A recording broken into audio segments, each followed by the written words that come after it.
ومن أحسن قولا ممن دعا إلى الله وعمل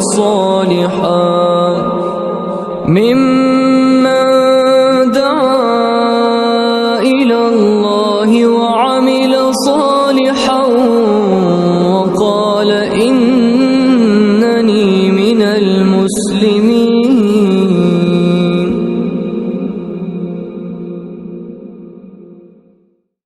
بسم الله الرحمن الرحيم.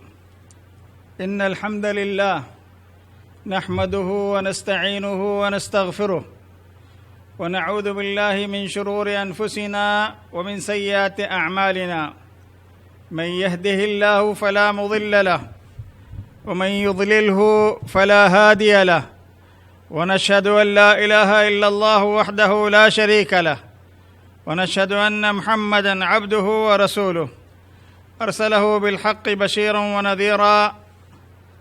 ثم أما بعد، نحمدك يا ربنا على نعمة الإسلام، وحمدا وشكرا لك على نعمة الإيمان، والحمد لله على نعمة القرآن، والحمد لله على نعمة الأمن في البلاد والأمان، والحمد لله على نعمة الصحة والعافية في الأبدان، والحمد لله على نعمة العلم والعرفان، والحمد لله على مجالس الذكر والإيمان. لك الحمد كما ينبغي لجلال وجهك وعظيم سلطانك. اللهم لك الحمد حمدا كثيرا طيبا مباركا فيه، لك الحمد في الأولى ولك الحمد في الأخرى. اللهم صل وسلم وبارك وأنعم على عبدك ورسولك نبينا محمد صلى الله عليه وعلى آله وأصحابه أجمعين. اللهم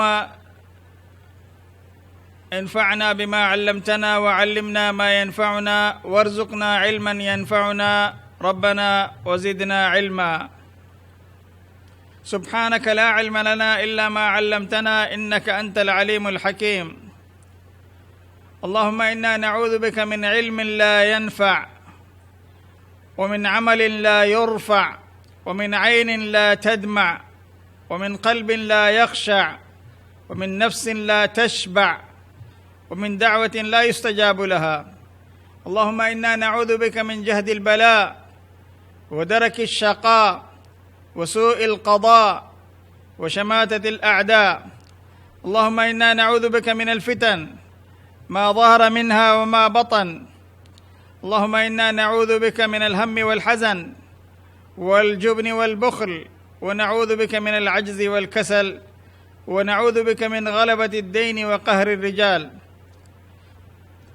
اللهم يا مقلب القلوب ثبت قلوبنا على دينك. اللهم إنا نسألك لذة النظر إلى وجهك والشوق إلى لقائك في غير ضراء مضرة ولا فتنة مضلة. اللهم زينا بزينة الإيمان واجعلنا هداة مهتدين.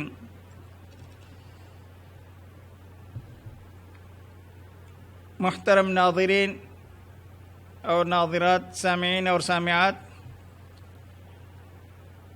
ہم آپ کو اسلامی طریقے سے سلام پیش کرتے ہوئے کہتے ہیں السلام علیکم ورحمۃ اللہ وبرکاتہ۔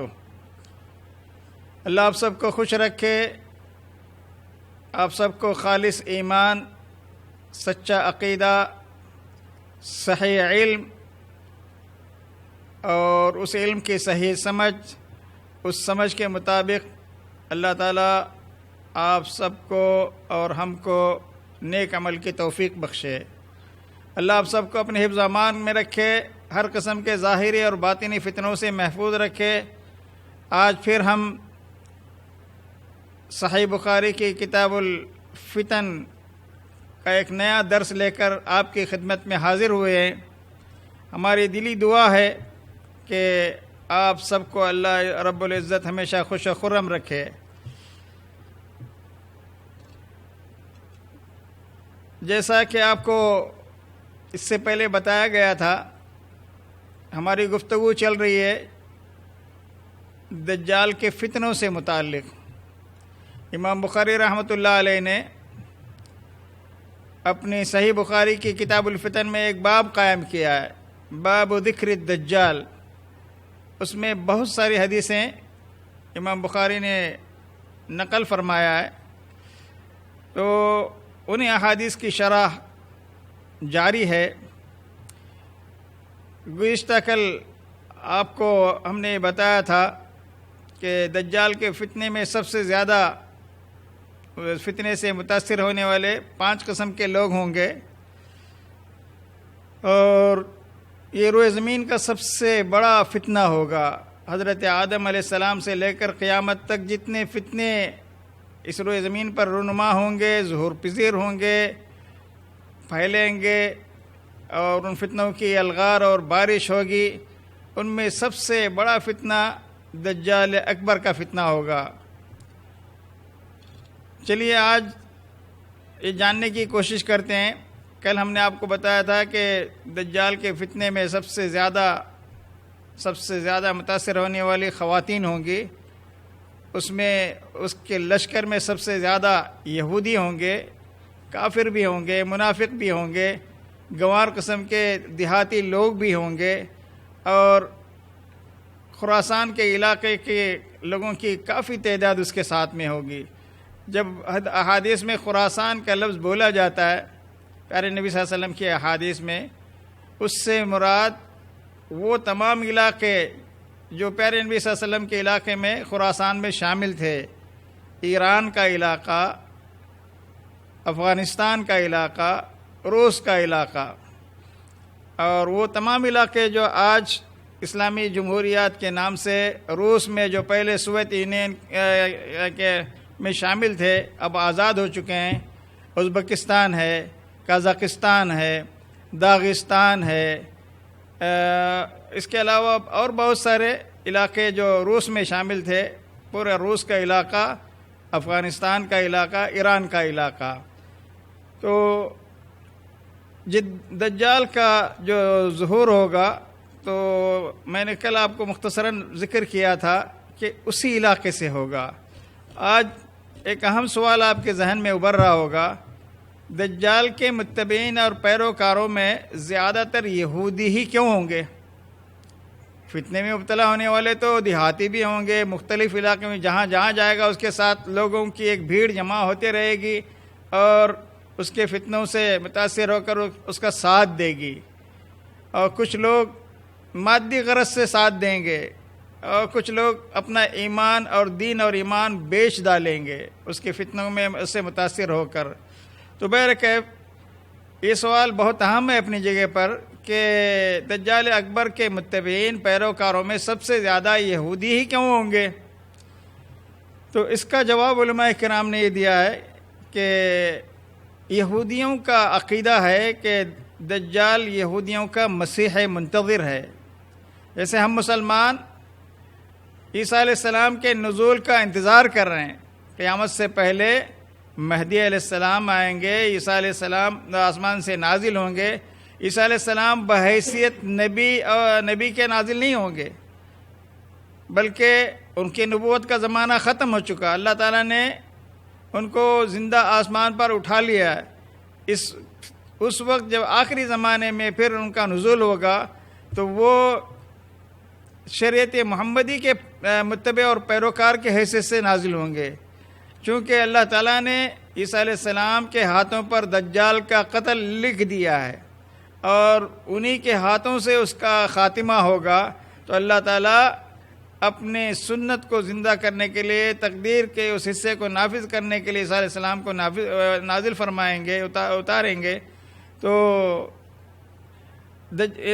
یہودیوں کا عقیدہ ہے کہ دجال ان کا مسیحا ہے، اور اس سے ایک بادشاہ، اللہ تعالیٰ نے ان سے ایک بادشاہ کے ظہور کا وعدہ کیا ہے جو حضرت داؤد علیہ السلام کے اولاد میں سے ہوگا، اور وہ یہودیوں کی مملکت قائم کرے گا۔ اس بادشاہ کا نام ان کی کتابوں میں لکھا ہے میں سیاہ۔ یہودیوں کی مذہبی رسوم میں کچھ خاص قسم کی دعائیں اور نمازیں بھی موجود ہیں جن میں وہ مسیح دجال سے ظاہر ہونے کی دعا کرتے ہیں، اور ان کی ایک عید ہے، عید فصح کے نام سے۔ اس کی رات کو وہ مخصوص دعائیں کرتے ہیں کہ اللہ مسیح موعود کو جلد سے جلد تو بھیج دے۔ ان کی ایک مذہبی کتاب ہے، مشہور کتاب ہے تلمود۔ انجیل اور تورات تو ان کی کتابیں ہیں، لیکن اس میں لکھا ہوگا کہ جب مسیح دجال آئے گا تو زمین سے روٹیاں، ان کے کپڑے، گندم نکلے گی، اور گندم کے دانے اس قدر موٹے ہوں گے جیسے بیلوں کے بڑے بڑے گردے ہوتے ہیں۔ یہ قیامت کی نشانیاں اور آثار ہوں گے۔ جیسے حضرت عمر بن عبدالعزیز کے زمانے میں جب خوشحالی تھی، زمین کی زرخیزی کی وجہ سے اتنا اناج اگتا تھا اور اس قدر گندم کے دانے موٹے موٹے ہوتے تھے، ان کے بعد بھی کافی عرصے کے بعد کچھ لوگوں کے پاس تھیلیوں میں بندھے ہوئے گندم کے دانے نکلے تو کھجور کی گٹلیوں کے برابر وہ دانے اتنے موٹے موٹے تھے، اور اس میں لکھا ہوا تھا یہ عمر بن عبدالعزیز کے زمانے کی گندم۔ تو سبحان اللہ، خیر و برکت کا زمانہ تھا حضرت عمر بن عبدالعزیز، اور اس وقت بھی ان کی کتابوں میں لکھا ہوا ہے کہ بیل کے بڑے بڑے گردوں کے برابر گندم کے دانے ہوں گے۔ اس زمانے میں حکومت اور سلطنت یہودیوں کے قبضے میں ہوگی، اور انہی سب پیشن گوئیوں کو سامنے رکھتے ہوئے آج یہودی سارے دنیا پر حکومت کرنے کا خواب دیکھ رہے ہیں۔ دنیا کی اسی کتاب میں یہ بھی بات لکھی ہوئی ہے، دنیا کی تمام اقوام اس مسیح موعود کی خدمت اور خدمت گزار ہوگی، فرما بردار ہوگی۔ اس وقت ہر یہودی کے قبضے میں 2800 غلام ہوں گے، ایک ایک یہودی کو۔ آپ اندازہ لگائیں تو سارے لوگ کما کے، غلام کی کوئی حیثیت نہیں ہوتی ہے، اس کی ساری کمائی اس کے اپنے مالک کی ہوتی ہے، ہر قسم کی اس سے خدمت لیا کریں گے۔ صرف اتنا ہی نہیں، 310 کائناتیں اس کے زیر تصرف ہوں گی۔ اللہ تعالیٰ نے کتنی کائنات بنائی ہے، سورج، چاند، ستارے، زمین اور آسمانوں کے ساتھ، تو 310 کائنات اللہ تعالیٰ ان کے لیے مسخر کر دے گا۔ بادل جو جیسے ان کے تسخیر میں ہو جائیں گے، جب مرضی کرے گی، اس طرح کا ایک تصور ان کے پاس۔ پھر جب مسیح موعود اسی وقت آئے گا جب شریروں کی حکومت ختم ہو جائے گی، اپنے قوم کے علاوہ ساری دنیا کے لوگوں کو وہ شریر اور فتنہ پرور سمجھتے ہیں، اور اپنے آپ کو مسیح موعود کے حکومت کا میں انتظار کر رہے ہیں۔ مسیح موعود کی آمد سے یہودی امت کی امیدیں پوری ہوں گی، اور جب آ جائیں گے تو یہودی امت پوری تمام اقوام عالم پر حکومت کرے گی، اور پوری دنیا میں ان کا اقتدار حاصل ہوگا۔ موجودہ حالات کو سامنے رکھتے ہوئے آپ تھوڑی دیر کے لیے سوچیں، اس وقت ساری دنیا میں کس کا ایجنڈا چل رہا ہے؟ یہودیوں کا۔ ساری دنیا میں میڈیا پر کس کا قبضہ ہے، کس کا کنٹرول ہے، کس کا اختیار ہے؟ یہودیوں کا۔ ساری دنیا کی اکانومک اور اقتصادیات پر آپ نوٹ کر کے دیکھیں، وہ چاہتے ہیں کہ ہر طرح سے ان کو کنٹرول حاصل ہو۔ اب اس وقت دنیا کی آبادی چونکہ، تو اتنی بڑی آبادی پر کنٹرول کرنا کوئی آسان کام نہیں ہے، اس لیے ایک پری پلان کے تحت اس وقت وہ پورے دنیا کی آبادی کو کم کرنے کے لیے مختلف قسم کے وائرس ساری دنیا میں پھیلا کر، وائرس تو اس سے پہلے بھی آتے رہے اور آتے رہیں گے، بیماریاں کم نہیں آتی، تو بیماریوں سے تو لاکھوں کروڑوں لوگ ہر سال مرتے ہی ہیں، لیکن اس سال جس دہشتناک انداز سے، خوفناک انداز سے میڈیا کے ذریعے سے ساری دنیا میں خوف و دہشت کی ایک فضا قائم کی گئی، اور ساری دنیا کے اقتصاد اور اکانومک کو تباہ کرنے کا ایک منصوبہ بنایا گیا، آپ اس سے اندازہ لگائیں دجال کے آنے کے ایام کی تیاری ہو رہی ہے۔ اسرائیلی حکومت کے جو بیانات ہیں ان کے ذمہ داروں کے، اور اس میں بھی بار بار آپ یہ سنتے ہوں گے، ابھی بہت مسیح موعود کے آنے کے دن بالکل قریب آ چکے ہیں۔ وہ کہتے ہیں تو یہ اسی کی تیاری ہو رہی ہے ساری دنیا میں. بہرکیف یہ ان کا اپنا خواب ہے، لیکن اللہ تعالیٰ کی مرضی جو ہے وہ انسانوں کی مشیت اور مرضی اور ارادے کے اوپر ہے، اور اللہ جو چاہتا ہے وہی ہوتا ہے ساری دنیا میں. بہرکیف ساتھیو، سارے دنیا میں یہودی ہی دجال اکبر کے پیروکار زیادہ ہوں گے، یہودی زیادہ تر ہوں گے، تو ان کا یہ دینی عقیدہ ہے. اس لیے دجال جب ظاہر ہوگا تو صرف ایک شہر اصفہان سے 70,000 یہودی اس کے ساتھ ہو جائیں گے. اور اس وقت میں نے گزشتہ کل کے درس میں آپ کو بتایا تھا کہ 10 سال پہلے کی جو مردم شماری کی رپورٹ ہے، صرف اصفہان شہر میں اس وقت 30 سے 40,000 یہودی وہاں آباد ہیں. ان کے عبادت گھروں کی تعمیر کے لیے وہ بالکل پوری آزادی ہے، اور پرمٹ بہت جلد ملتی ہے. دجال کس علاقے میں ظاہر ہوگا؟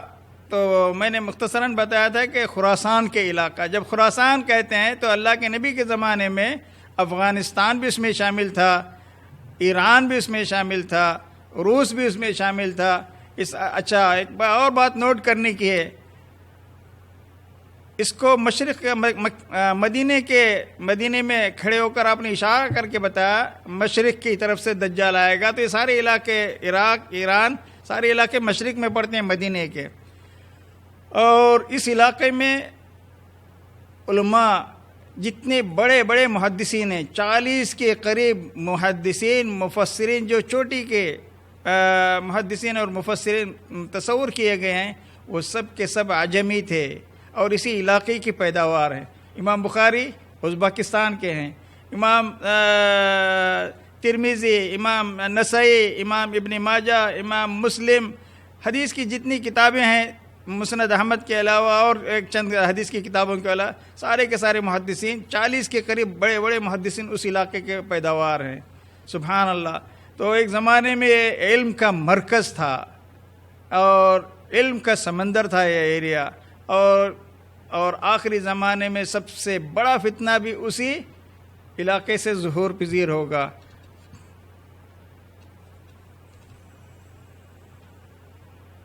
صحیح مسلم میں یہ روایت موجود ہے کہ صرف ایک شہر اصفہان کے 70,000 یہودی جبہ پہنے ہوئے، سبز چادر اوڑھے ہوئے یہودی دجال کے ساتھ ہو جائیں گے.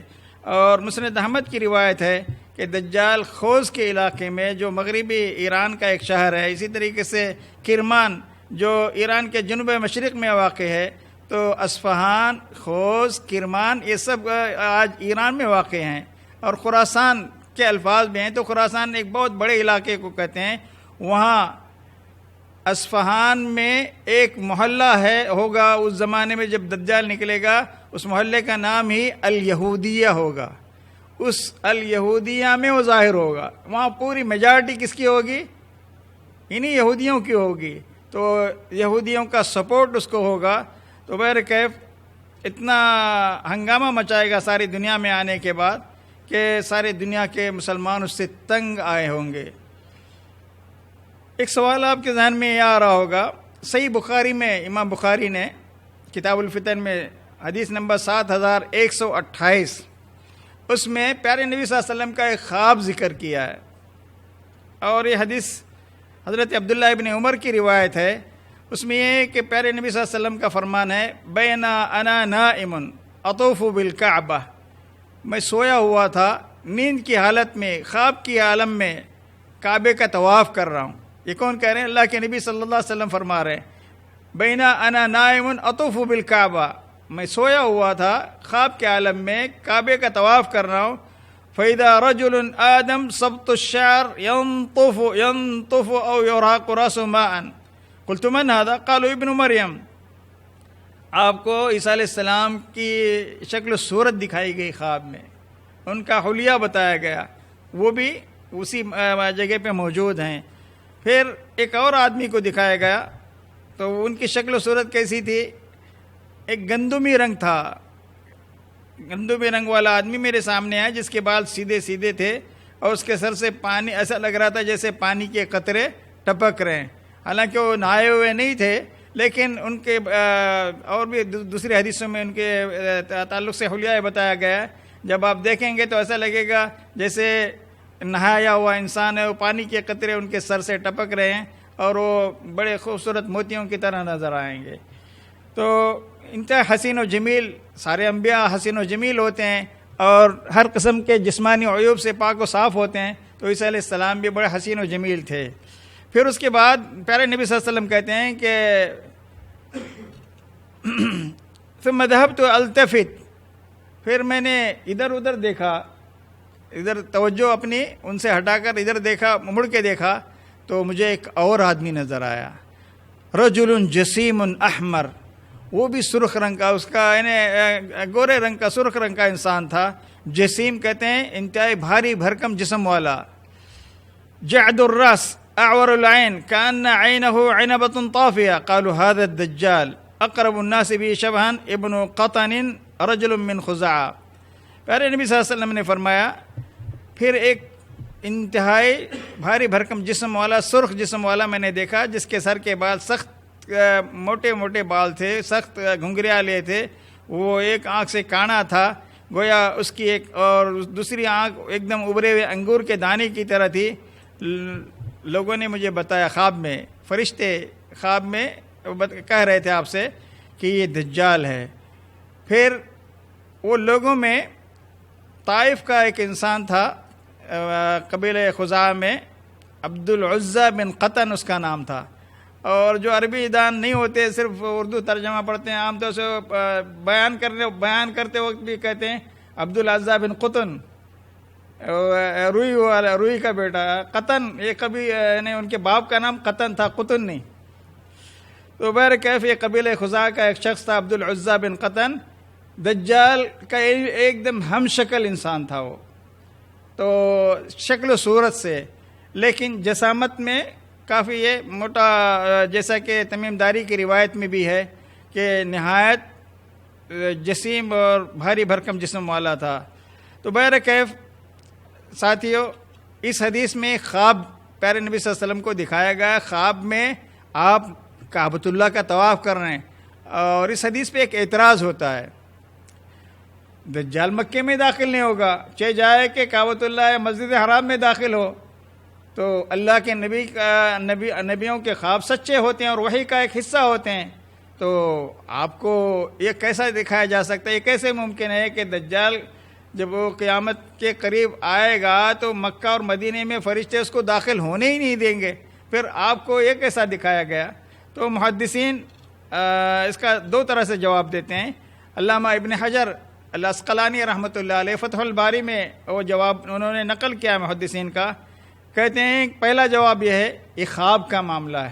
خواب میں بہت سارے ناممکن چیزوں کو بھی دیکھا جا سکتا ہے اور دکھایا جا سکتا ہے. اللہ تعالیٰ کی قدرت ہے، جس کو جہاں چاہے دکھا دے. یہ حقیقت تو نہیں، حقیقت میں تو وہاں وہ آ نہیں پائے گا. اور اچھا، دوسرا جواب یہ دیتے ہیں کہ یہ دجال کے ظاہر ہونے سے پہلے کا معاملہ ہے. جب وہ ظاہر ہوگا، دنیا میں آئے گا، تو کوشش تو ضرور کرے گا، مکہ اور مدینے میں داخل ہونے کی کوشش تو ضرور کرے گا، اور ہر ممکن کوشش اس کی ناکام ہوگی. فرشتے اس کو مدینے میں جب داخل ہونے کی کوشش کرے گا، اس وقت 7 بڑے بڑے گیٹ ہوں گے مدینے کے. اس کے علاوہ بھی بہت سارے پہاڑی گھاٹیوں سے بھی وہ چور راستوں سے بھی آنے کی کوشش کرے گا. ہر گھاٹی پر پہرا ہوگا، ہر طرف سے فرشتے اس کو روکنے کے لیے موجود رہے ہوں گے. سب بستہ کھڑے ہوں گے.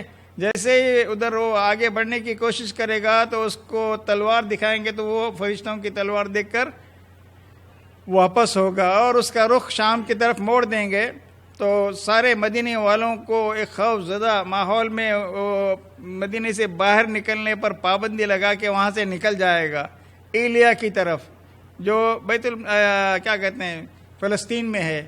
وہاں جا کر مسلمانوں کو بہت پریشان کریں گے یہ یہودی، اور مسلمانوں کو ہر طرح سے جب ستانا شروع کریں گے تو مسلمان آپس میں مشورہ کریں گے.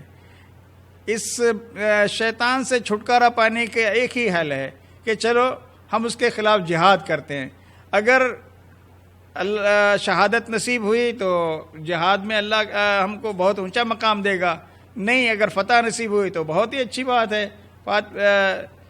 تو جہاد کے لیے فوجیں ترتیب دینے کی کوشش کریں گے، اور یہ پورے شام کا علاقہ تو بیت المقدس میں بھی کیا کہتے ہیں دمشق میں بھی مسلمان دجال کے خلاف لڑنے کے لیے فوجیں ترتیب دے کر فجر کی اذان ہوگی، نماز کی تیاری کر رہے ہوں گے لوگ، اور مہدی علیہ السلام کا ظہور ہو چکا ہوگا۔ اس زمانے میں امامت کے لیے آگے بڑھ رہے ہوں گے، فرشتوں کے دونوں پروں پر ہاتھ رکھے ہوئے عیسیٰ علیہ السلام دمشق کی سفید جامع مسجد کے سفید مینارے سے اتریں گے، اور جیسے لوگ ان کو دیکھیں گے کہیں گے عیسیٰ علیہ السلام آ چکے ہیں، تو مہدی علیہ السلام پیچھے اپنے پیٹھ کے بل پیچھے واپس ہوں گے امامت کو آگے بڑھانے کے لیے۔ عیسیٰ علیہ السلام کہیں گے اس نماز کی اقامت آپ کے لیے کہی جا چکی ہے، چنانچہ اب آپ ہی ہمارے امام ہوں گے، نماز پڑھائیے۔ نماز پڑھانے کے بعد عیسیٰ علیہ السلام کو یقین ہوگا کہ دجال یہاں موجود ہے، اس کی فوج میں موجود ہے، اترتے ہوئے اس کو دیکھ چکے ہوں گے اس کی فوج کو۔ جیسے ہی سب سے پہلے دروازہ کھولیں گے مسجد کا تو عیسیٰ علیہ السلام کے پاس نیزہ ہوگا، اور دجال عیسیٰ علیہ السلام کی شکل دیکھتے ہی بھاگنا شروع کرے گا۔ اس کو یقین ہوگا کہ میری موت انہی کے ہاتھوں پہ ہونے والی ہے، بھاگنا شروع کرے گا۔ بھاگتے بھاگتے بھاگتے پھر اس کا عیسیٰ علیہ السلام بھی پیچھا کریں گے، لد مقام پر پہنچ کر اس کا خاتمہ کریں گے، اس کو ختم کریں گے اس نیزے سے مار کے۔ پھر وہ نیزہ لے کر واپس ہوں گے، آپ کے ساتھ ساتھ ایک بڑی فوج اس کا پیچھا کرنے کے لیے عیسیٰ علیہ السلام کے ساتھ ہوگی۔ کہیں گے مومنو یہ دیکھو میں نے دجال کا خاتمہ کر دیا ہے، اور اس کے خاتمے کے بعد یہودیوں کے حوصلے ایک دم پست ہو جائیں گے۔ بڑی بزدل قوم ہے، بڑی بزدل قوم ہے، اور اس وقت اللہ تعالیٰ دجال کے خاتمے کے بعد شجر کو، حجر کو، ہر درخت کو، ہر پتھر کو قوت گویائی دیں گے، بولنے کی طاقت دیں گے۔ ہر پتھر بولے گا یا مسلم یا عبداللہ ھذا یہودی تعال فاقتلہ، اے اللہ کے بندے، اے مسلمان میرے پیچھے، پتھر کہے گا میرے پیچھے ایک یہودی بیٹھا ہوا ہے، چھپا ہوا ہے، آؤ اس کو مارو۔ درخت کہے گا، صرف ایک درخت جو یہودیوں کو چھپائے گا وہ غرقد کا درخت ہے۔ آج اسی لیے پورے یہودیوں کا جو اسرائیل کا علاقہ ہے اس سب جگہ انہوں نے غرقد کے درخت لگانے شروع کر دیے ہیں۔ ہزاروں لاکھوں درخت اس وقت لگا چکے ہیں، اور یہ درخت اسی لیے اگا رہے ہیں، ان کو پتہ ہے کہ یہ درخت ہمیں چھپنے کا موقع دے گا۔ تو میرے بھائیوں، یہ ہے اس حدیث کا محدثین نے جواب دیا ہے کہ مکے میں خواب میں اللہ کے نبی نے اس کو کعبۃ اللہ کا طواف کرتے ہوئے کعبۃ اللہ کے پاس دیکھا ہے، تو وہ یہ خواب کا معاملہ ہے، اور جب دجال ظاہر ہوگا تو ظاہر ہونے کے بعد سے پہلے کا یہ معاملہ ہے۔ تو بہرحال یہ محدثین کے جوابات میں نے آپ کو بتایا۔ اچھا، ایک سوال آپ کے ذہن میں آ رہا ہوگا، دجال اکبر میں نے آپ کو بتایا کہ عیسیٰ علیہ السلام کو دیکھنے کے بعد وہ نمک کی طرح پگھل رہا ہوگا، پھر اتنی لمبی مسافت تک وہ کافی لمبی مسافت تک اس کا پیچھا کریں گے، تو بہرحال اس کی موت آنے تک وہ چاہے کتنا بھی پگھلے مرے گا نہیں۔ عیسیٰ علیہ السلام کے ہاتھ سے ہی اس کا قتل ہوگا اور اس کی موت ہوگی۔ اچھا، مدینے میں جب دجال آئے گا تو وہاں اس کو کامیابی کیوں نہیں ملے گی؟ اس کا داؤ کیوں نہیں چلے گا؟ اس کو وہاں بری طرح سے شکست کیوں ہوگی؟ یہ سوال بھی آپ کے ذہن میں آتا ہوگا۔ تو امام بخاری نے کتاب الفتن میں ایک باب ہی قائم کیا ہے، باب لا يدخل الدجال المدینہ۔ اس باب میں بہت ساری حدیثیں ذکر فرمائی ہیں۔ اس آدمی کی کیا خوبی ہوگی جو دجال کا مقابلہ کرے گا؟ آپ نے اس سے پہلے سنا ابن سیاد کے بارے میں، نبی اکرم صلی اللہ علیہ وسلم کے ساتھ بعض صحابہ کرام تھے، اور ان میں حضرت عمر بھی تھے، اور اس کو دجال سمجھ کر ہی معاملہ کیا جا رہا تھا. تو نبی اکرم صلی اللہ علیہ وسلم سے جب دجال ابن سیاد کے بارے میں گفتگو ہوئی، ایک یہودی لڑکا تھا، ابھی بالغ نہیں ہوا تھا، قریب البلوغ تھا، مدینے میں ایک نخلستان میں اپنی ماں کے ساتھ، اس کی ماں کا نام صفا تھا، وہاں رہتا تھا.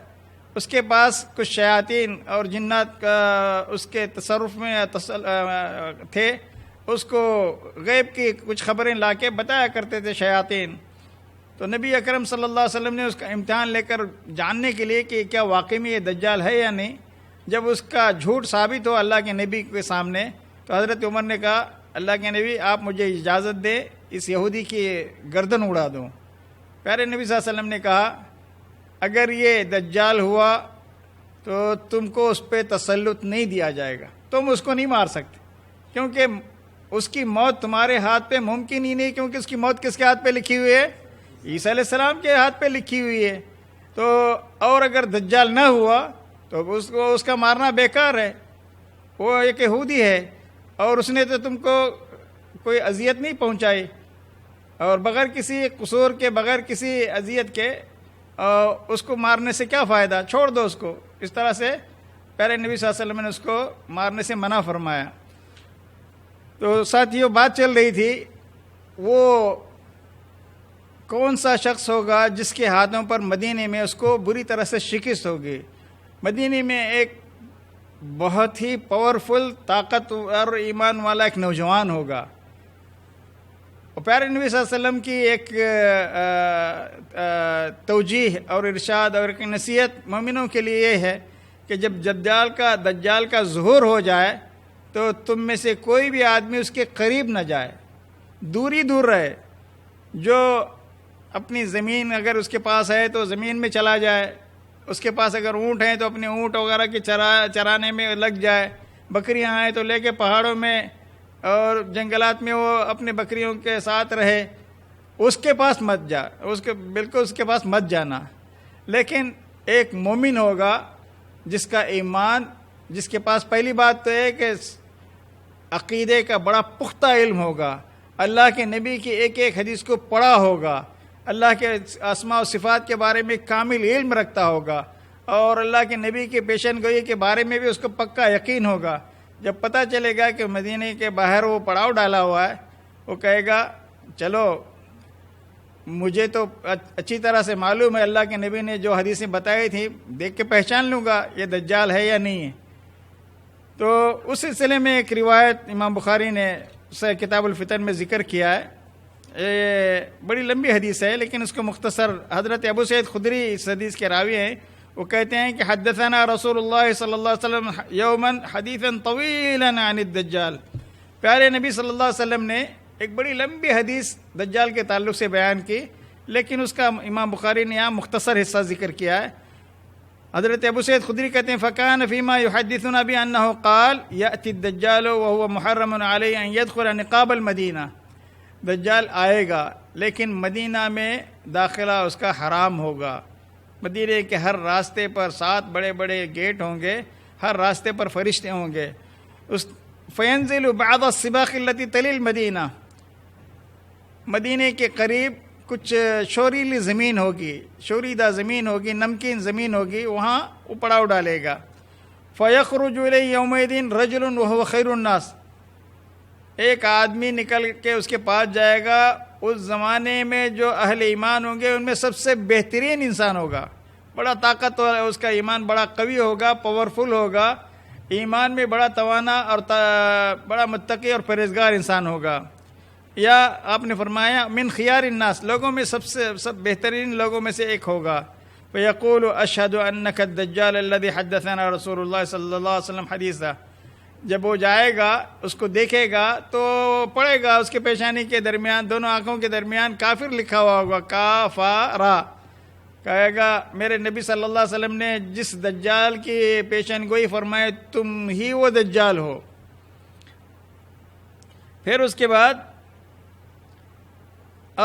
وہ دجال کہے گا ارأیتم ان قتلت هذا ثم احییت هل تشکون فی الامر. لوگوں، کافی لوگ وہاں بھی مدینے میں 3 بڑے زبردست زلزلوں کے جھٹکے محسوس کریں گے مدینے کے لوگ. جب دجال وہاں آئے گا تو سارے منافقین، سارے کافر اطراف و اکناف کے سب جمع ہو کے کہاں جائیں گے؟ دجال کے پاس جائیں گے. کہے گا لوگوں یہ تو کہہ رہا ہے کہ میں دجال ہوں، میں تمہارا رب ہوں. اگر میں نے اس کو قتل کیا اور پھر اس کو زندہ کیا، کیا تب بھی تم میرے بارے میں شک کرو گے کہ میں تمہارا معبود نہیں ہوں؟ تو لوگوں نے کہا لا، بالکل، آپ اگر قتل کر کے زندہ کریں گے تو یہ تو بالکل تم پر ہم ایمان لائیں گے، اس میں کوئی شک کی بات نہیں ہوگی. فیقول واللہ ما كنت فيك اشد بصیرة من اليوم فيريد الدجال ان يقتله فلا يسلطه. اس روایت میں اختصار ہے، دجال اس کو قتل کرے گا اور قتل کرنے کے بعد اس کے 2 ٹکڑے ہوں گے، 2 ٹکڑے کر دے گا. ایک روایت میں یہ ہے کہ دجال جب ایسا کہے گا کہ کیا میں اس کو قتل کروں گا پھر زندہ کروں گا تو پھر تم میرے بارے میں شک و شبہ کرو گے؟ تو دجال کے سامنے کہے گا آج میں نے تم کو دیکھنے کے بعد میرا ایمان اور پکا ہو چکا ہے، میری بصیرت اور بیدار ہو چکی ہے، اب مجھے تمہارے بارے میں کوئی شک و شبہ باقی نہیں ہے. تم کچھ بھی کر لو، مجھے قتل بھی کر دو، زندہ بھی کر دو، تو میں تم کو دجال ہی مانوں گا. تم میرے رب ہو ہی نہیں سکتے، کیونکہ میرا رب 2 خوبصورت آنکھیں، ایک خوبصورت چہرہ، اس کا رب کی ذات اور اس کی صفات مجھے پتہ ہے. تمہارے اندر رب کی وہ صفات نہیں ہے. تم تو بڑے بدصورت انسان ہو، بھدے ہو. تمہاری ایک آنکھ نابینا ہے، بالکل بینائی ختم ہو چکی ہے، اور دوسری آنکھ سے تو وہ بھی انگور کی طرح نکلی ہوئے کانے ہو. بہرکیف دجال کو غصہ آئے گا، اس کو قتل کر دے گا. قتل کرنے کے بعد اس کے 2 ٹکڑے کر کے پھینک دے گا، پھر اس کو دوبارہ زندہ کرے گا. تو کہا گا اب تو مان لو، میں نے قتل کر کے تم کو زندہ کیا نا، اب تو مان لو.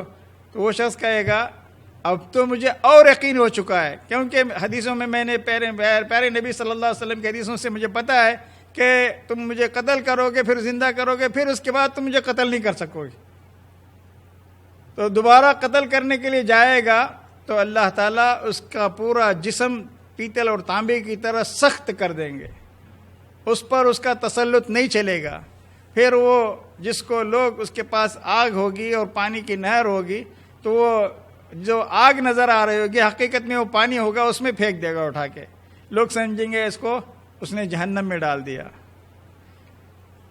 تو بہرکیف اس حدیث میں بڑی تفصیل ہے. صحیح مسلم میں ساری روایتیں امام مسلم نے اس نوجوان کے تعلق سے جمع کی ہیں. تو ایک بار جو وہ کام کر دے گا، کوئی بھی شعبدہ یا جادوئی کرتب دکھائے گا تو دوبارہ وہ کام نہیں کر سکے گا. امام بخاری کا اس حدیث سے استدلال یہ کہ مدینہ طیبہ میں دجال داخل نہیں ہو سکے گا. اچھا، ایک اور روایت میں ہے کہ اس نوجوان کو دجال قتل کرنے کے لیے اس کے جسم پہ نشان لگائیں گے. اس کو 2 ٹکڑے کرو، آری منگائے گا، آری سے اس کے جسم کو چیرا جائے گا. چیرنے کے بعد کہے گا یہ ایک حصہ اتنی دور پھینکو جہاں تک تیر جا کے پہنچتی ہے. تیر آدمی مارتا تو کافی لمبی مسافت پہ پہنچتی ہے. دوسرا حصہ پھر دونوں حصوں کے درمیان وہ چلتا رہے گا، ٹہلتا رہے گا اور لوگوں سے بات کرے گا، دیکھ لو میری قدرت، میں نے اس کو کیسا قتل کر کے، اب میں اس کو کیسے زندہ کر کے دکھاتا ہوں، یہ بھی دیکھ لو. جیسے جادوگر کرتے ہیں عام طور سے، آپ نے دیکھا ہوگا بہت سارے جادوگر ایک آدمی کو بلاتے ہیں، لوگ دیکھتے ہوتے ہیں تماشا، اس کے پیٹ میں خنجر اور لوہے کے راڈ وغیرہ کتنے وہ آر پار کر کے دکھاتے ہیں. حقیقت میں نظر کا دھوکہ ہوتا ہے. اسی طرح کا معاملہ ہوگا. بہرکیف دونوں حصوں کو پھر وہ بلائے گا اور لوگوں کے سامنے کہے گا چل اٹھ کھڑے ہو جا، زندہ ہو جا. تو وہ مومن جو ہے زندہ ہوگا. پھر پوچھے گا اب تو مان لے، کہے گا اب تو مجھے زیادہ میری ایمانی بصیرت اور جاگ گئی ہے، مجھے بالکل یقین ہو چکا ہے تم دجال ہی ہو۔ اچھا، ایک اور روایت میں وہ بھی صحیح مسلم کی ہے، بڑی تفصیل ہے اس سلسلے میں، کتاب الفتن میں امام مسلم نے روایت نقل کیا ہے۔ جب اس نوجوان کو پتہ چلے گا کہ مدینہ کے باہر دجال آ کے اپنا خیمہ لگایا ہوا ہے، تو وہ نوجوان اس کی طرف نکلے گا۔ راستے میں دجال کے پہرے دار اور کارندے ملیں گے، اس نوجوان سے پوچھیں گے کہاں جا رہے ہو، کہاں کا ارادہ ہے؟ وہ کہے گا میں نے سنا ہے کہ دجال مدینہ کے باہر آ کے پڑاؤ ڈالا ہوا ہے، اس کے پاس جا رہا ہوں۔ تو کیا تم ہمارے رب پر ایمان نہیں رکھتے؟ اس کے کارندے پوچھیں گے، نوجوان کہے گا ہمارے رب کی صفات تو مجھ سے کوئی پوشیدہ نہیں، مجھے اسماء اور صفات کا عقیدے کا پورا علم ہے، میں جانتا ہوں کہ ہمارا رب کیسا ہے، میں جب دیکھوں گا دجال کو اس کو پہچان لوں گا۔ تو پھر وہ سارے غصہ ہو کے کہیں گے اس کو جانے مت دو، قتل کر ڈالو۔ پھر وہ آپس میں ایک دوسرے سے کہیں گے ارے تم کو تو معلوم ہے ہمارے آقا ہمارے رب کا حکم ہے کہ کسی کو ان کے حکم کے بغیر ہم مار نہیں سکتے، ایک کام کرتے ہیں چلو اس کو پکڑ کے لے جائیں گے ان کے پاس، وہ جو حکم دیں گے کریں گے۔ تو اس نوجوان کو لے جائیں گے۔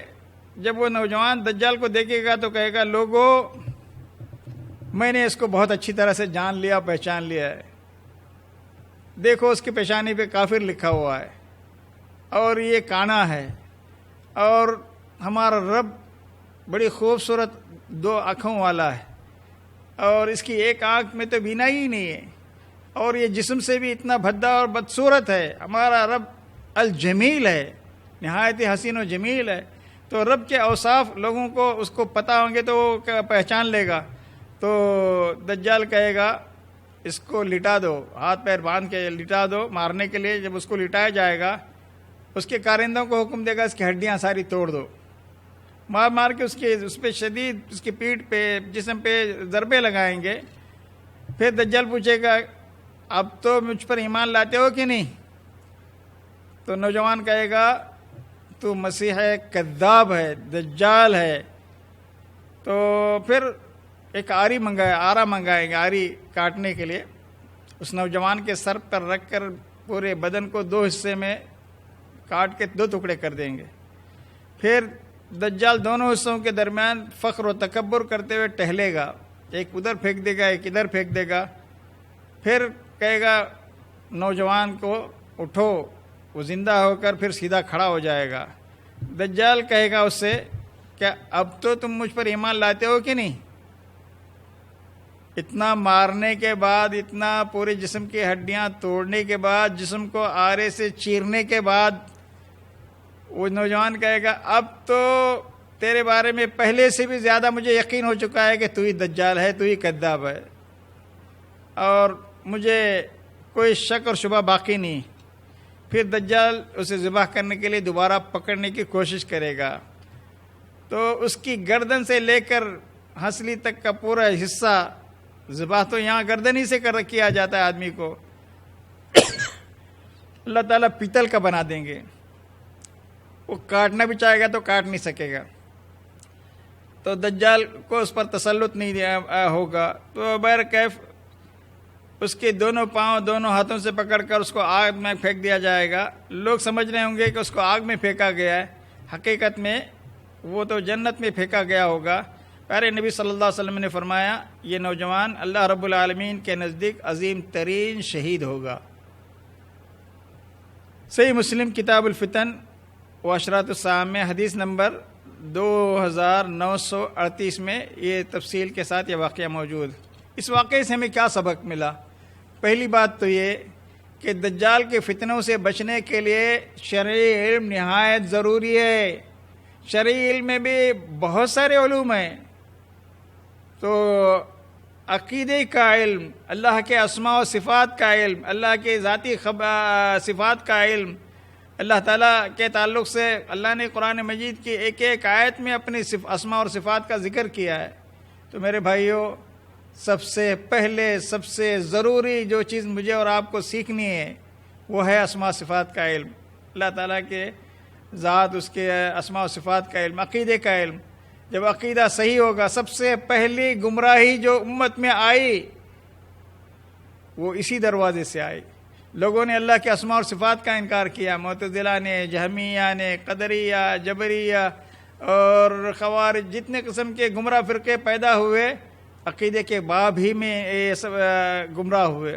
تو بہرکیف عقیدے کا علم ہمارے پاس ہوگا تو دجال کے فتنوں سے ہم بچ سکیں گے. نہ صرف دجال کے بلکہ ہر زمانے میں پیدا ہونے والے جو بھی فتنے ہوں گے ان سے بچنے کے لیے سب سے قوی سہارا، سب سے طاقتور سہارا، سب سے مضبوط سہارا علم کا سہارا ہے میرے بھائیوں. علم، کل ہمارا ایک درس زوم پر مغرب کی نماز کے بعد علم کیسے حاصل کریں، کس سے حاصل کریں، بہت اہم سوال ہے. ہر کسی سے علم حاصل نہیں کیا جا سکتا. آخری زمانے میں صحیح مسلم میں یہ روایت موجود ہے، بہت سارے شیطان انسانوں کے لباس میں نبی پاک صلی اللہ علیہ وسلم کی من گھڑت حدیثیں بیان کریں گے. آج واٹس ایپ پہ دیکھیں، حدیث نمبر کے ساتھ لکھا ہوتا ہے صحیح بخاری حدیث نمبر یہ ہو، صحیح بخاری میں اس نمبر کی کوئی حدیث ہی نہیں ہوتی. صحیح بخاری میں حدیث نمبر لکھا ہوتا ہے 11,228، 7,000 اور 300 کچھ حدیثیں ہیں، تو 11,000 کہاں سے آ گئیں؟ تو یہ سب اس سے پتہ چلا کہ میرے بھائیوں یہ سب جھوٹ ہے، من گھڑت ہے. لوگ اپنے بات کو پھیلانے کے لیے اس طرح کی حدیثیں گھڑ کے بیان کریں گے. تو پیارے نبی صلی اللہ علیہ وسلم کے بارے میں جو لوگ حدیثیں گھڑ کے بیان کریں گے ان کے تعلق سے آپ صلی اللہ علیہ وسلم کے فرمان ہے، من کذب علی متعمدا فلیتبوأ مقعدہ من النار. صحیح بخاری میں امام بخاری نے باب ذکر الدجال میں حدیث نمبر 7134 اس میں فرمایا، حضرت انس حدیث کے راوی ہیں، عن انس بن مالک رضی اللہ تعالی عنہ عن النبی صلی اللہ علیہ وسلم قال المدینة یأتیها الدجال فیجد الملائکة یحرسونها ولا يقربها الدجال قال ولا الطاعون ان شاء اللہ. حضرت انس بن مالک سے روایت ہے، وہ نبی اکرم صلی اللہ علیہ وسلم سے بیان کرتے ہیں، آپ نے فرمایا دجال مدینہ طیبہ تک آئے گا لیکن وہاں اندر داخل نہیں ہو سکے گا. چنانچہ اگر اللہ نے چاہا تو دجال اس کے قریب نہیں آ سکے گا اور نہ یہاں تعاون ہی آئے گا. اسی حدیث کو امام بخاری نے کتاب فضائل المدینہ میں بھی ذکر کیا ہے، اور یہاں یہ حدیث اللہ کی مشیت کے ساتھ بیان کی گئی ہے، انشاءاللہ آپ نے کہا. اور اسی حدیث کو پیش نظر رکھتے ہوئے لوگوں نے کہا اگر اللہ کی مشیت ہوئی تو وہاں دجال نہیں داخل ہو سکے گا، اگر مشیت یہ ہوئی کہ وہ اس کو داخلہ ملے تو داخلہ بھی مل سکتا ہے. اور اسی طریقے سے تعاون کے بارے میں آپ نے فرمایا کہ اللہ نے اگر چاہا تو تعاون نہیں آئے گا، اور اگر اللہ کی مرضی ہوئی تو تعاون اور تعاون سے بڑی بڑی بیماریاں بھی آ سکتی ہیں. تو اللہ کی مشیت سے آپ نے ربط کیا ہے، نوٹ کریں. پیارے نبی صلی اللہ علیہ وسلم نے یقینی بات نہیں بتائی، اللہ نے اگر چاہا تو نہیں آئے گا، اگر اللہ نے چاہا تو نہیں آئے گا. اور اللہ کی مشیت یہ ہوئی کہ وہ بیماری وہاں آ جائے تو دنیا کے بڑے بڑے ڈاکٹر اور صحت کے بڑے بڑے ادارے بھی مل کر کچھ نہیں کر سکتے. اور اس وقت ساری دنیا کے ترقی یافتہ تنظیمیں ایک چھوٹے سے آنکھوں سے نہ دکھنے والے وائرس سے کے سامنے عاجز اور بے بس آ گئے. تو اللہ تعالیٰ جب چاہتا ہے تو اس کی سزا کس طرح سے نازل ہوگی، عذاب کس طرح سے آئے گا ہم نہیں بتا سکتے. بہرکیف دجال مدینے میں داخل ہونے کی کوشش کرے گا. 3 زبردست زلزلوں کے جھٹکے ہوں گے، اس کے نتیجے میں سارے کافر منافق مدینے کے باہر آ جائیں گے. ایک روایت میں مسند احمد کے بھی ہے کہ دجال تمام روئے زمین پر غالب آ جائے گا، مگر بیت اللہ میں مکے میں نہیں آ سکے گا، مسجد نبوی میں نہیں آ سکے گا، مسجد اقصی میں نہیں جا سکے گا، کوہ طور پر نہیں جا سکے گا. وہاں عیسیٰ علیہ السلام دجال کو قتل کرنے کے بعد جب یاجوج ماجوج دونوں بڑے ظالم قومیں ہوں گی، ظاہر ہوں گے، تو سارے اہل ایمان کو لے کے کہاں پناہ پکڑیں گے، کہاں چھپ کے بیٹھیں گے؟ کوہ طور پر۔ اللہ کہیں گے عیسیٰ اس قوم سے تم مقابلہ نہیں کر سکتے، وہ بڑے درندہ صفت لوگ ہیں، تو اس لیے اہل ایمان کو لے کے وہاں جاؤ۔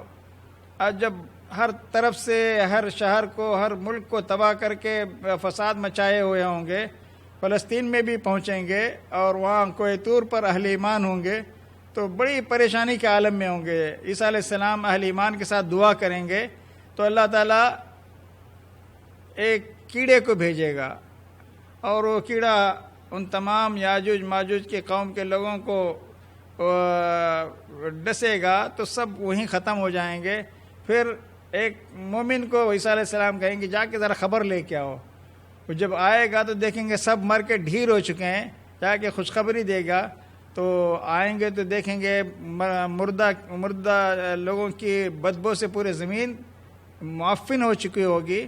تعفن کی وجہ سے اہل ایمان پریشان ہوں گے۔ پھر اللہ سے دعا کریں گے اللہ اس عذاب کو ٹال دے۔ اللہ ایک مخصوص قسم کے پرندوں کو بھیجے گا جن کی گردنیں اونٹ کی طرح لمبی ہوں گی اور اونچے ہوں گے، اور وہ سارے مردوں کو اٹھا کے وہ دور لے جا کے پھینکیں گے، تو پھر اہل ایمان ان کے شر سے محفوظ ہوں گے۔ اس کے بعد بارشیں ہوں گی، بارشیں، اور 40 سال تک عیسیٰ علیہ السلام دنیا میں حکمرانی کریں گے۔ بہرحال عیسیٰ علیہ السلام کے نزول کے موقع پر ہم یہ باتیں سب بیان کریں گے۔ اب آخری ایک آج کے درس کا آخری سوال ہے، آخری 2 سوال ہیں۔ دجال اکبر لوگوں میں کس قبیلے کے کس آدمی کی مشابہت ہے؟ تو میں نے آپ کو بتایا کہ قبیلہ خزاع کا ایک آدمی تھا عبد العزیٰ بن قطن، یہ اس آدمی کے بالکل ہم شکل تھا۔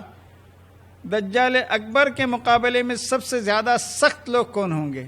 کون مقابلہ ڈٹ کے مقابلہ کریں گے؟ کس قبیلے کے لوگ؟ اس وقت عرب لوگ بالکل کم ہوں گے، بہت کم۔ اکثر و بیشتر لوگ جنگوں میں عرب مر چکے ہوں گے، یعنی قتل ہوئے ہوں گے، اور اس زمانے میں عورتوں کی کثرت ہوگی۔ ایک ایک آدمی کی سرپرستی میں 50 خواتین ہوں گی۔ کوئی ماں ہوگی تو کوئی بہن ہوگی تو کوئی پھوپھی ہوگی تو کوئی خالہ ہوگی تو کچھ بیٹیاں ہوں گی، پر نہ جانے خاندان کے کتنے دادی اماں یا نانی اماں، سب ایک ایک آدمی کی سرپرستی میں ہوں گے۔ تو مرد آدمی کم ہوں گے اور اس میں عرب بہت ہی کم ہوں گے۔ تو دجال اکبر کے مقابلے میں سب سے زیادہ سخت لوگ کون ہوں گے؟ یہ پیارے نبی صلی اللہ علیہ وسلم نے صحیح بخاری میں کتاب العتق میں بھی یہ حدیث لائے ہیں، اور اسی طریقے سے مسند احمد میں بھی یہ روایت موجود ہے، صحیح مسلم میں بھی یہ روایت اور بھی دوسری حدیث کی کتابوں میں بھی ہے۔ تو بہرکیف حضرت ابو ہریرہ فرماتے ہیں کہ دجال کے مقابلے میں بنو تمیم سب سے زیادہ سخت ہوں گے، اور ایک روایت میں ہے کہ بنو تمیم کے نیزے دجال کے لیے سب سے زیادہ لمبے اور سب سے زیادہ بھاری ہوں گے۔ حضرت ابو ہریرہ کہتے ہیں کہ پیارے نبی صلی اللہ علیہ وسلم نے فرمایا، بنو تمیم کے بارے میں 3 باتیں میں نے سنی ہیں، اور جب سے میں نے یہ 3 باتیں سنی ہیں ان سے محبت کرنے لگا ہوں۔ اللہ کے نبی صلی اللہ علیہ وسلم نے فرمایا وہ میری امت میں دجال کے خلاف سب سے زیادہ سخت لوگ ہوں گے، جہاد کے لیے سب لوگوں کو اکسائیں گے، ابھاریں گے اور تیاری کریں گے۔ اتنے میں ان کی طرف سے، بنو تمیم کی طرف سے صدقے کا مال آیا، تو آپ نے فرمایا یہ ہماری قوم کے صدقات ہیں۔ بنو تمیم کو پیارے نبی صلی اللہ علیہ وسلم نے کہا کہ یہ ہماری قوم کے لوگ ہیں، ان کے صدقات ہیں۔ حضرت عائشہ رضی اللہ تعالیٰ عنہ کے پاس بنو تمیم کی ایک کنیز تھی، لونڈی تھی۔ آپ نے فرمایا، اور حضرت عائشہ پر ایک لونڈی آزاد کرنے کا معاملہ آیا تھا، تو آپ نے فرمایا اس لونڈی کو آزاد کرو، یہ بنو اسماعیل میں سے ہیں، بنو تمیم میں سے ہیں۔ تو آپ صلی اللہ علیہ وسلم نے ان کا بڑا احترام کیا۔ اور پیارے نبی صلی اللہ علیہ وسلم، ایک اور روایت میں ہے، پیارے نبی صلی اللہ علیہ وسلم، مسند احمد کی روایت ہے، اللہ کے نبی کے سامنے کچھ لوگوں نے کہا کہ بنو تمیم کے لوگ جو ہے نیک کاموں میں بہت پیچھے ہیں، اور کچھ لوگوں نے آپ سے کہا یہ تو صدقات وغیرہ ابھی برابر پابندی سے لا کے نہیں دیتے۔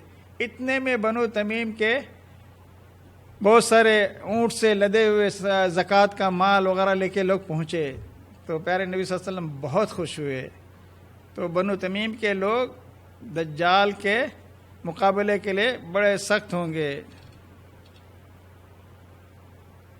آپ کے سامنے بنو تمیم کے بارے میں کسی نے نامناسب اور غیر مناسب بات کی تو پیارے نبی صلی اللہ علیہ وسلم نے فرمایا بنو تمیم کے بارے میں اچھی ہی بات کہو، کیونکہ دجال کے مقابلے میں ان کے نیزے سب سے لمبے ہوں گے۔ تو یہ بڑے یعنی اس قبیلے کے بڑے فضائل ہیں۔ اور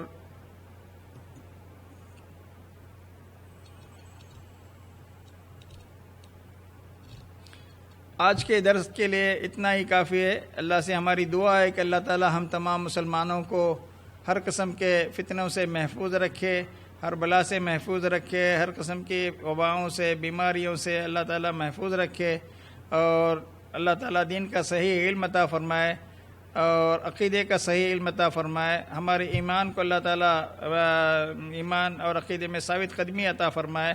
وصلی اللہ علی نبینا محمد۔